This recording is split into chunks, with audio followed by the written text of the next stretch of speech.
Mr. Singh, as Director of the UNESCO office in Beijing, you were mainly involved in organizing the UNESCO Week at the Shanghai World Expo 2010.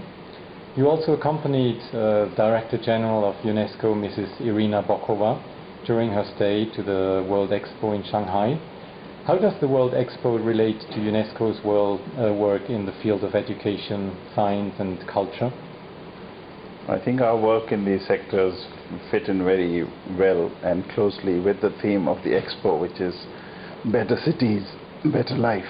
And we use the opportunity of the Expo to highlight and showcase our work through the UN Pavilion and other means. And when the Director General was there during the UNESCO Week, we used the opportunity to launch the Chinese version of the World Report on Cultural Diversity, and also to hold a reception in a villa which has been preserved from the early 20th century with help of UNESCO, and is now a flourishing corporate headquarters and retail store in the middle of all the tall buildings that modern Shanghai has.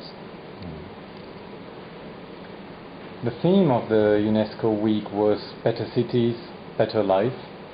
What does that mean? As you know, the globe is moving rapidly towards urbanization, and soon more than 60% of the world's population will be living in urban areas. So it is very important to reflect on how we will handle this influx into cities by still keeping the cities manageable, green, and places where people and cultures can mingle and live together in harmony. And so the effort is to develop mega cities, but also keep spaces for cultural life vibrant and preserve the cultural heritage of the cities. Another emphasis was on lifelong learning. Can you elaborate on that, please? Yes, in the context of the theme and more generally, UNESCO has been advocating for lifelong learning, which has become a necessity in a world where the knowledge, skills and attitudes that you acquire in a school or college going age are not sufficient to see you through life in a sense. So it is important for all of us to use the access to technologies and information and the development of knowledge societies to keep up to date with our professions as well as with our interests, and learn in ways that are more amenable to overcoming impediments of distance and gender and location. Finally, UNESCO also highlighted the United Nations Year of Biodiversity 2010. What has China done so far to protect the biodiversity?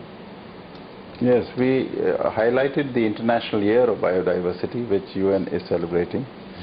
Also brought in the Year of Cultural Rapprochement, which supports cultural diversity. And China is a good example of both. As far as biodiversity is concerned, I think very few people know that 28 global biosphere reserves declared by UNESCO on the world list are in China.